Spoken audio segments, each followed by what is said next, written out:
Peoria's 2025 Juneteenth Fest will be here sooner than you know it, and let me tell you, nobody throws a party like the Yanni Collective and the NAACP. Juneteenth Fest is meant to honor the rich legacy of African American culture while creating a space for joy, education, and connection. Pastor Marvin Hightower, president of the NAACP Peoria chapter, and Mark Supreme with the Yanni Collective are here to let you know why you and yours need to be in attendance. Welcome, gentlemen. How you doing? Good. Thanks so much for being here. I see you got the T-shirt on. We're going to get to that in just a minute. You know what I mean? Okay, because I was fortunate enough to be at the festivities last year where we kicked off the first Ernestine Jackson Freedom Day Parade. So let's start with that because that's happening again this year. Exactly, and you'll be there this year as well. I will. Ernestine Jackson I Freedom Day will. Parade. So yeah, we're excited about it. It's getting bigger. We've got over 70 units right now as we speak, and I anticipate having more by the time the day comes. So we're excited about it. It's going to start a little bit later this year at noon instead of earlier, which is good for us. And so we want people to make sure to get there at least by 11 because they'll start shutting down streets and lining up on the streets with your lawn chairs, your families. You can even bring your cute girls if you want. Hey! But we want it to be big, and most of all, we're praying for good weather. Absolutely. I mean, emphasis on get there early because parking is going to be tough before they shut down the streets, might I add, and even afterwards, right? So after the parade, you know, we got Juneteenth Fest. We've been seeing Black Wall Street videos. I mean, what can people expect? You've seen the movie? Yeah, you know what I'm saying? We got a movie out there coming to theaters soon.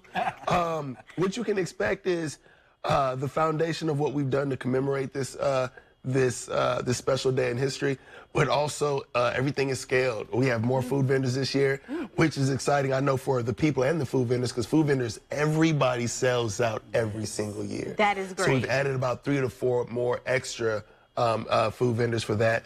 We got line dancing coach coming this time around, so we're going to get boots on the ground with it. You understand me? You know what I'm saying? We're going to do all of that. You better have a vendor that's selling fans. Bring it. Another super dope component about the Juneteenth Fest is the health and wellness fair. So the ladies of NACWC organized that and put those things together. So for the first time, we're going to be able to do back to school physicals at Juneteenth Fest, which is crazy because it's like back to school, but students like next month is June, right? The very next month they go back to school, so it's time to get that stuff ready already. The basketball game is going to be lit per usual. Of course. We got Zach Belk, the greatest hooper in the P, actually hooping. So it's going to be a good time. It's going to be a good time. Nice. So going back to the health and the resources that are going to be there, why is it important to take advantage of a fun event like this to have those resources available to the community? Man, health is wealth, and we don't go to the doctor like we're supposed to. We don't pay attention to certain things like hypertension like we're supposed to. And some people, even if they have a medical card, they don't sometimes seem to get there. People with insurance sometimes, you get people all the time, I just ain't been to the doctor, I just don't know why. I need to find the time, right? Oh, man. Yeah, exactly. So while you perusing through and looking at the basketball game, getting you some food, and somebody said, let me take a blood pressure, hopefully, you know what, go ahead. Go ahead. And just get, different screenings, STI screening and things like that. It's important. It's very important. I think when we talk about like resources in the Black community, I think that's one of the things that has to be there because I think it gets overlooked by us a lot of times. Yeah, and Pastor Hightower, now we know that we have come a long way in our community, but there's a lot of work that needs to be done. No doubt about it. So how does it feel to see the younger generation stepping up and being active in the community and making necessary moves to one day see that change? Oh, that's exactly what needs to happen and exactly what is set up to happen. Is to continue to pass it on because we move it and we move it and we move it. It's a little at a time. We didn't get here overnight. We won't get out of here overnight.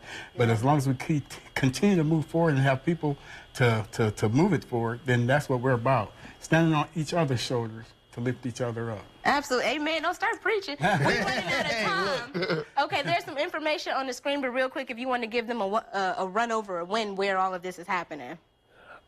June 14th is going to be a Saturday at John Gwynn Park, a.k.a. Carver Center.